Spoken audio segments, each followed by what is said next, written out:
Hello, hello. We are live. So, hello, I am Morgan Stradling with the Rotoscopers from the Animation Addicts podcast. And I just have a lot on my mind. And I'm going to be recording an episode later. And so I thought, you know what? Let's get all the wiggles out. Let's go live. And so I decided to talk about a few things with you guys. So I didn't announce this. I'm sure no one's joining, but if you are, let me know in the chat. But what I really wanted to talk about was the box office because I have been seeing a ton of movies recently and I just have this excitement to go to the theater, which I feel is not just me. I feel like a lot more people are excited to go to the theater again and to get out and have these in-person events where for a few years ago, we were very much stuck in our homes. So what I wanted to do first was to bring up this article and talk about it, which is this. So I thought this was phenomenal that May had its first $1 billion box office without Marvel in this past May, which we're scrolling down. We're going to look at it. Whoa, whoa, whoa. Things are not doing what I want them to do. Hold on a second. Live problems. It's been a while since I've been live, but we'll go with it. So it had a few films that helped it, reach that $1 billion milestone. But the first one, obviously, it was Michael. Michael did $210 million in May. And then we had The Devil Wears Prada 2, which barely 209. The Mandalorian Grogu had a really big opening weekend, this isn't the whole opening weekend, but 137 million. Then we had Obsession do 104.7 million, and Backrooms had 81 million. Now, these are all just in May. So a lot of these films are still going gangbuster and doing phenomenally well. But these 5 films were really the different films that really helped to make the box office what it was. And so I wanted to show the box office. I'm going here to Box Office Mojo. And if we're looking at, okay, so this is worldwide total.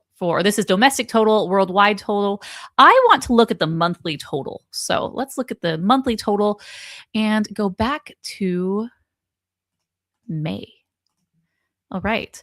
So here we go. In 2026, the cumulative, or here, let me make it a little bigger for everybody. But the cumulative gross was 1.063 billion, which is phenomenal. And the number one release during that month, obviously, we just talked about was Michael. Now, we're going back. We haven't had this since 2019. In 2019, it was pretty close. And that had a Marvel film in it, which helped to bump it. So I wanted to go back and look at, let's see. Hold on. We got some people. If you're in the chat, let me know. But let's see. All right. So we're beating the 2018 box office, which is crazy because talking with people, there's some people who say theaters are dead. You're never coming back. It's never going to be like that again. And this just goes to show that people are dying to go back to theaters again, but they just want good movies. we need good movies. We have standards, right? So 2020, oh gosh, 2020 box office didn't even hit 1 million in the box office. Obviously, we know why. And going back 2021, it was able to climb to about $250 million. And we've been it's interesting. Wow, 2024. Wow, we got for the 2022, 2023, we had about $750 million. That's 775 million. Something happened in 2024 where people just were not showing up in May. Last year, it almost hit $1 billion again, but didn't quite reach that. So yeah, and I'm just really excited. Like I have been going to the theaters more than I ever have on my own accord, not going to press screenings or whatnot, just like taking myself to go to the theater or taking my family to go to the theater.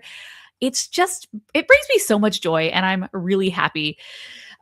We have comment. Thank you, Jeremiah. Hey, Morgan, I love the Digital Circus. Very cool. Opened at number 1 and stayed in the top 5 despite some big contenders. This is a big moment for independent animation. Excellent. Let's switch over to this past weekend's box office because I want to talk about, where we think the summer's going and obviously animation playing a part in it. So let's go to last weekend's box office. And this was phenomenal. The Amazing Digital Circus, The Last Act. Now, I haven't seen this. This is what I've heard. And correct me, chat, if I'm wrong. It started on YouTube, and someone mentioned that it's on Netflix.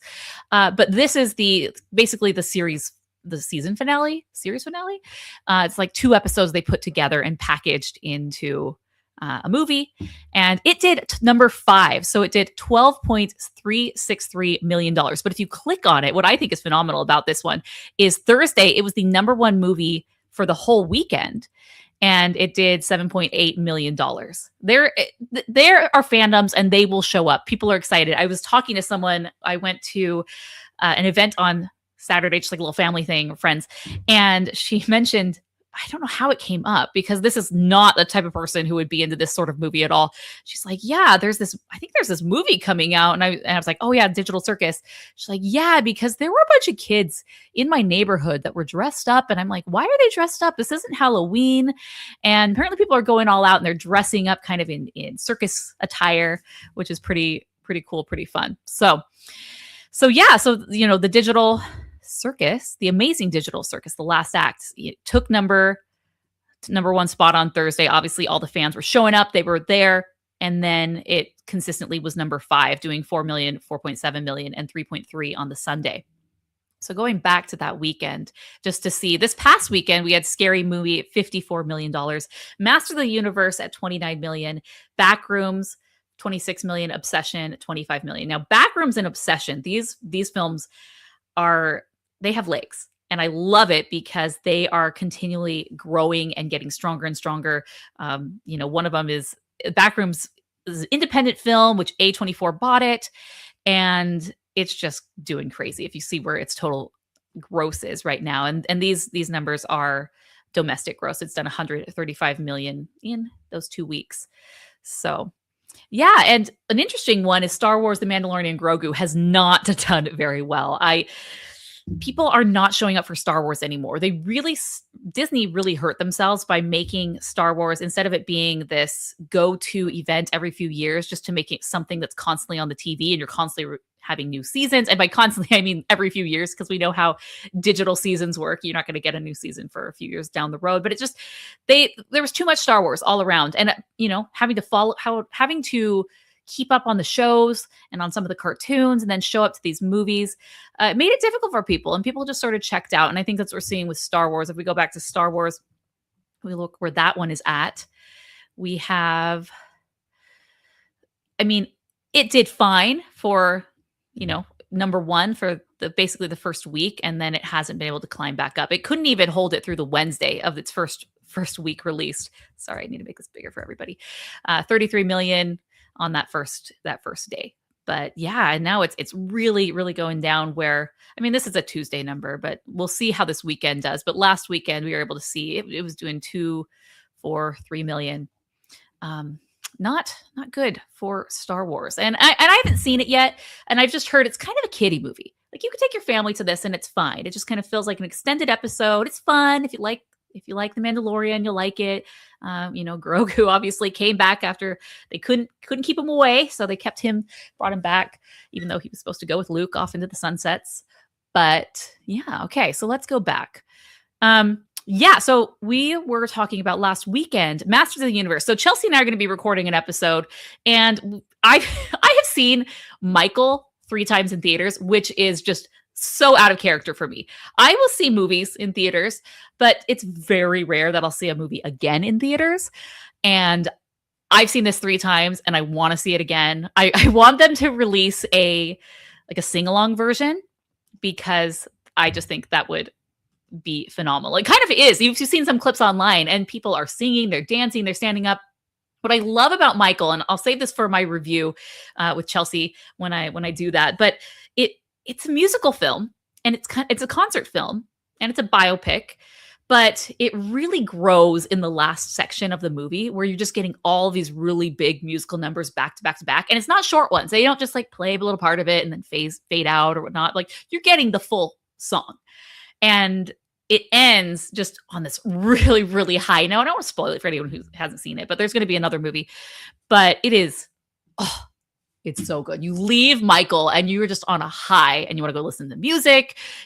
I have gone down many a Michael Jackson rabbit hole. I feel like I went from being just like a Michael Jackson fan, like, yeah, I like Michael Jackson music and I know various things about him, and, I've bought CDs, whatnot, to level, I wouldn't say S tier Michael Jackson fan, but definitely, I would say A tier, B tier, at least on my general knowledge that I've been able to have over the past few months, learning all about Michael and listening to his music and watching every single clip that I possibly can.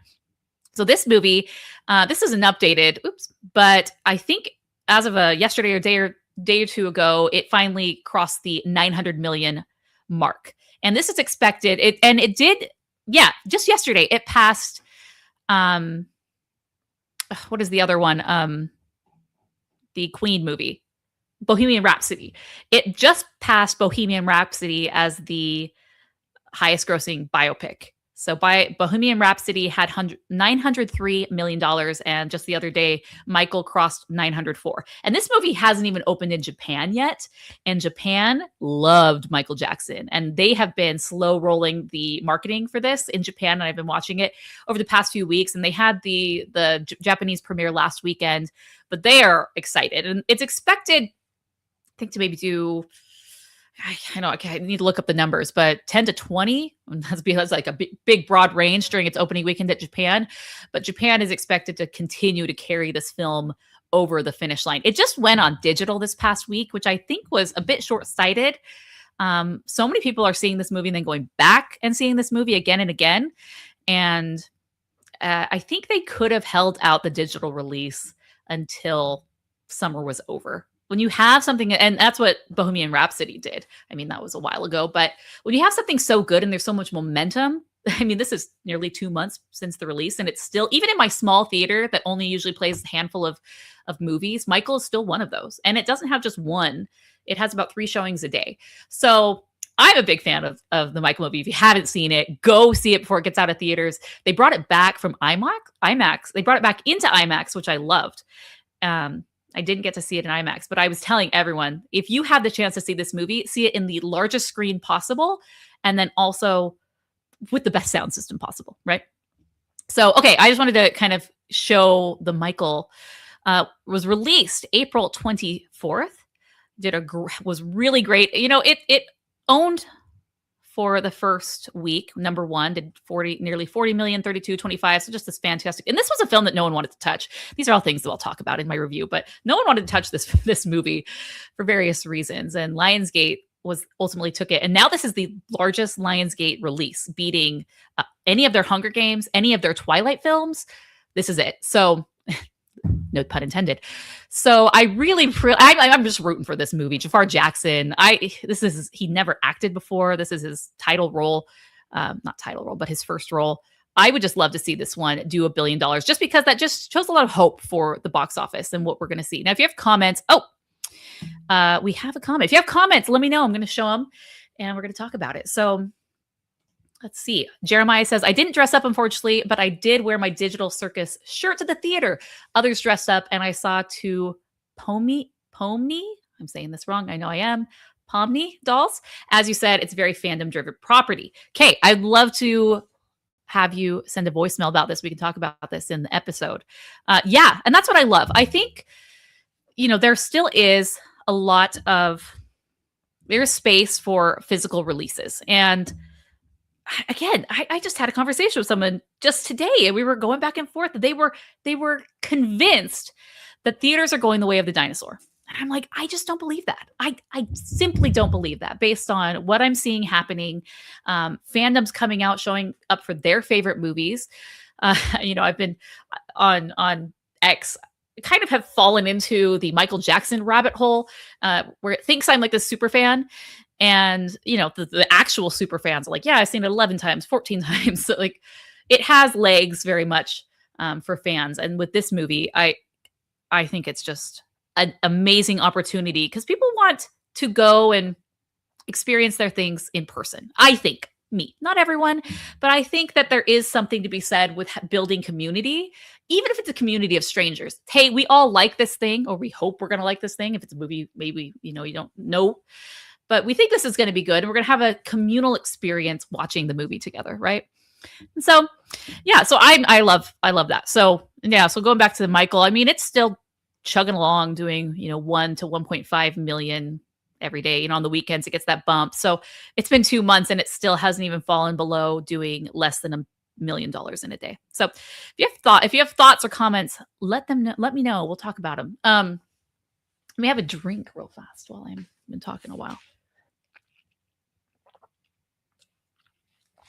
My green screen's acting up and I have a green tint to my hair.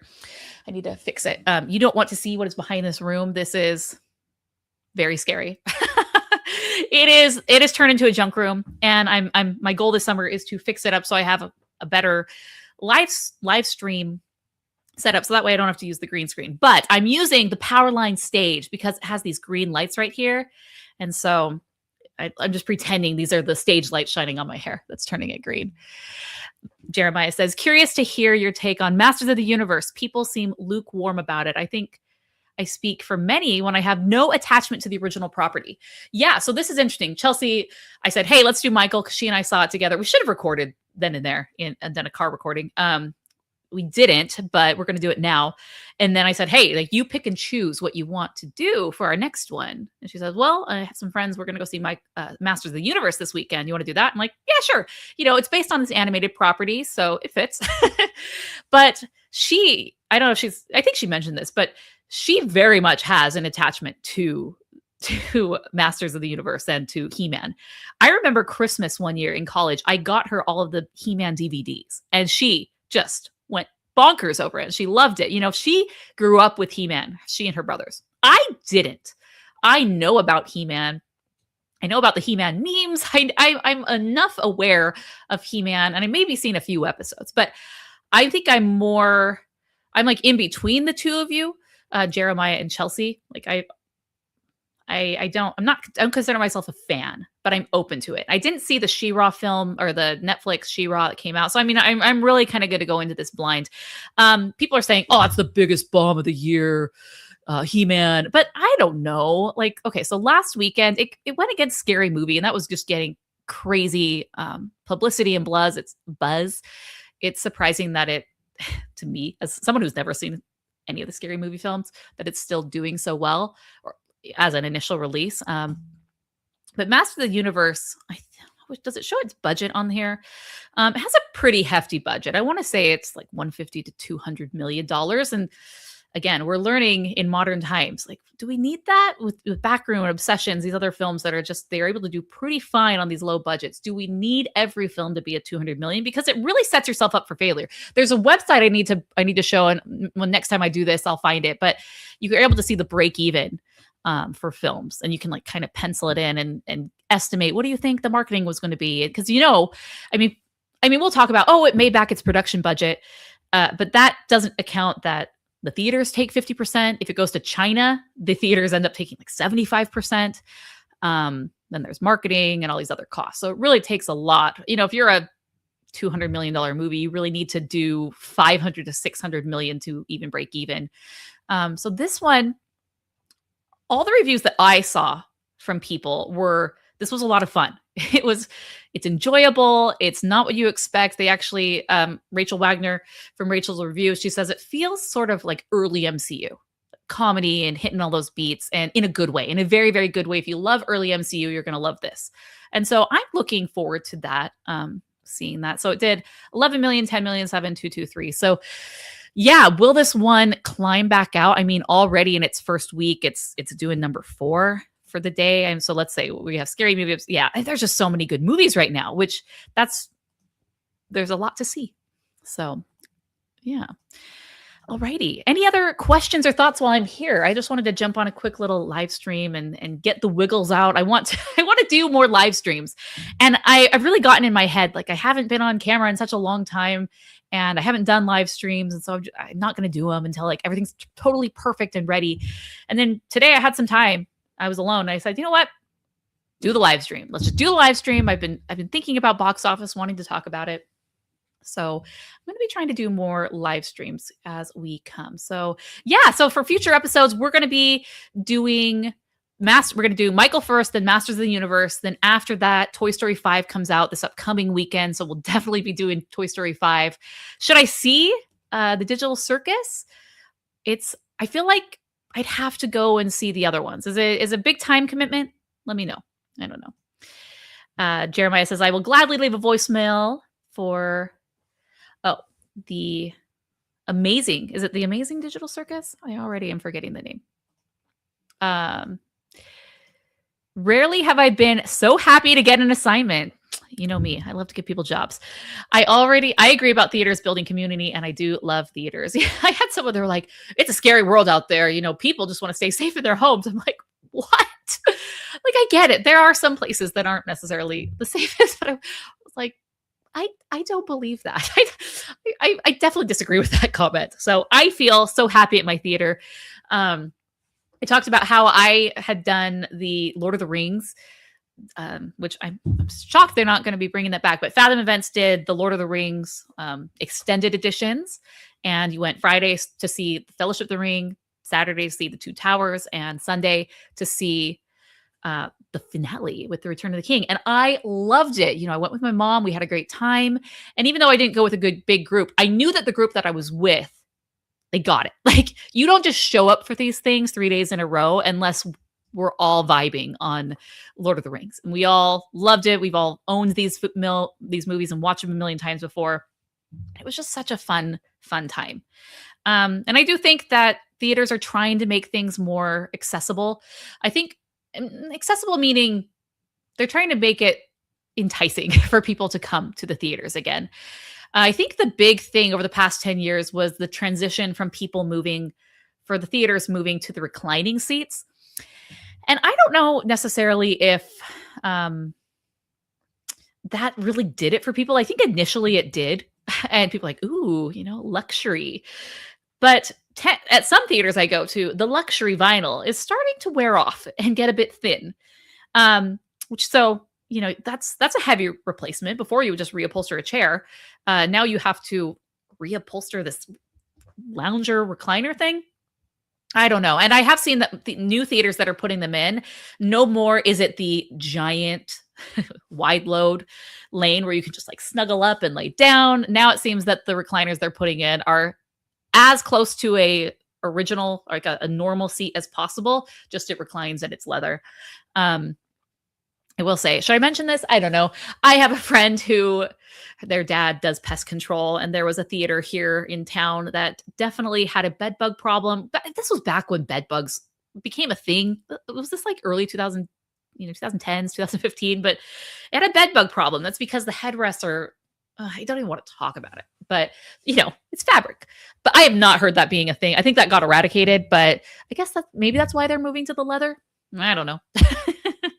So yeah. But now I see that more theaters, they're doing bars in the theater. I think Alamo Drafthouse really kind of pushed that, where people wanted to, make more of it. It's not just movie and popcorn. They wanted movie and a drink and some popcorn. And then they even more, you have the theaters where you can have food. I go to a variety of theaters that are just kind of bare bones, theaters that are the full thing. We're going to serve you a meal. We're going to, wine and dine you while you're there. And then others just in between. And my one theater in between, it's a theater chain here in Arizona and Utah. It's called Fat Cats. They have the reclining seats. That was about it. But this past few months, they've introduced where they're going to deliver food to you. So you have to order ahead of time on the app, and then they'll deliver it to you. So the theaters are accommodating. They're really trying to make this so people will want to come. They'll want to stay. Again, another thing with this is the $5 Tuesdays that a lot of theaters do.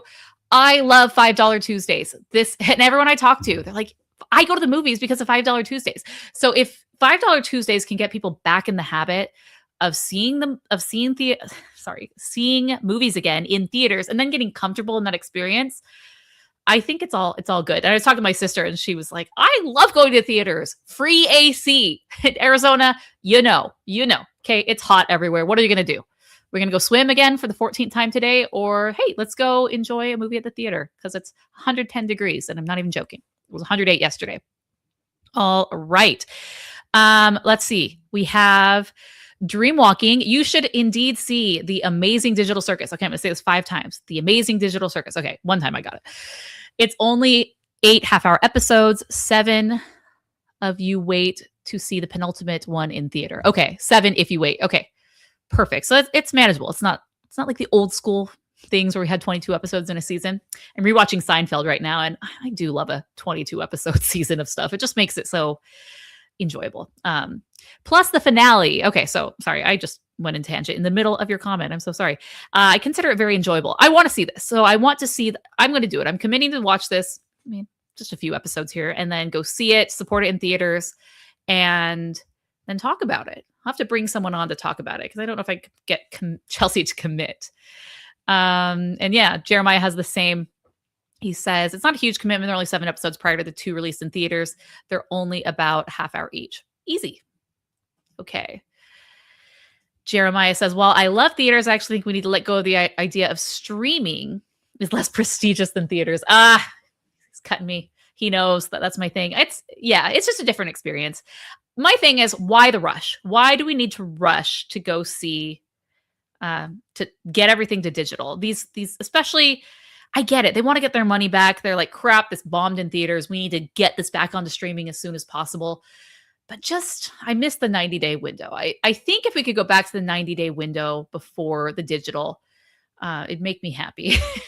But I'm not in charge. Did you see the Gatto teaser? This is Nicholas Schulman, 7222. I did see the Gatto. I was a little underwhelmed. I commented on X. I said, this is the best clip they had to show. I don't know. It just feels, I saw it and I said, okay, that's something, but it doesn't make me so excited. Like, yes, Pixar's back. We need to see this again. What were your thoughts? Let me know. Jeremiah says, I was thinking about it and I came up with this analogy. People seem to think theaters are more prestigious because you have to go out of your way to see the film. You have to prioritize it enough to go see it. But I don't think books are lesser because we can read them literally anywhere we want. You don't need to go out of your way to read a book. You can read it in the comfort of your home. Yeah, true. I just think I like the idea that we need to be more not in public, but just get out of our homes a little bit more than we have. I think we've gotten really comfortable just living in our own little bubbles and not interacting with people and just not even seeing other humans if we desire. So, yeah. But yeah, it's not necessarily less prestigious. It's just a different medium, as Brad Bird likes to talk about with animation. Animation is not a genre. It's just a different medium. So you watch it at home, you watch it at the theater. I'm excited I don't usually buy a lot of Blu-rays nowadays, but I will be buying the Blu-ray for Michael. And I am buying it for Super Mario Galaxy. And the reason I buy the Blu-ray is because you get the free digital copy. And that's always handy to have. Yeah. So, okay. Any other thoughts? Yeah, Gatto. How are we saying it? Gatto. When is the release date for that? Let me look this up real quick. Gatto release date. March 5th. Okay. So it's in the Hoppers slot, the May time slot. Or March. Yeah, I don't know. I did speaking of it, I did like the art style. It feels different for once for Pixar. We're getting something new, something different. And I want to just see more. Not that the teaser made me want to see more. The teaser didn't do that, but I want to see more because I think there's something cool there. And this teaser trailer just really didn't do that for me. All right. So if there's no more thoughts, I'm going to end it. Make sure to send us your voicemails. We're going to be talking about Michael. If you have any thoughts on Michael, send those. We will be recording tomorrow, I believe. So rotoscopers.com/voicemails or 406-646-6575. I need to have a little banner where I can have this. And then we will be doing Masters of the Universe as well. And Toy Story 5. So whenever you see those, if you have thoughts on those, send in voicemails. We'll include them in the show. Send them sooner rather than later. And yeah. And then if you have thoughts on the box office, how the summer is going to go, just theaters in general, include those. I can do a little episode following up, maybe in a few months. Ooh, Jeremiah says, I am hyped for Ray Gunn. Brad Bird's repertoire, as strange as it to say this, is hit and miss. But I love the concept of the film. And obviously, as long ago as The Incredibles came out, we are forever indebted to him for that film. Exactly. I went to Disneyland about 2 weeks ago and went on the Incredicoaster, which obviously is just a reskin, but just being in the world of the Incredibles and those characters, it was just so fun. I was like, Brad Bird, love you. You're a great guy. Yeah, Ray Gunn, when we did our preview for 2026 animated films, we didn't have a date yet. And we said, I knew that test screenings had happened and audience screenings had happened. So I'm like, I'm just going to place a bet that sometime this will be released. And I think and I'm excited to see this one happen. It's just, Brad Bird is great. He's Iron Giant, one of my favorite films, Ratatouille, The Incredibles. What more is there to love, right? So, and this is like his hobby horse. This is one that he's really wanted to do for a long time. So I'm wishing great things for Ray Gunn. So, okay, send us all your voicemails. And if you like this, let me know in the comments of once this goes live in the YouTube video. I want to try to do this once a week. So if we maybe have like a topic that we can talk about, or we just talk box office, we can just do questions. I just want to get back in the habit of streaming and doing that. So thanks for being with me as I got all my wiggles out. And Jeremiah says, bye, Morgan. Thanks for doing this. It was fun. I hope you start streaming more. Cheers. Me too. So with that, I'll see you later.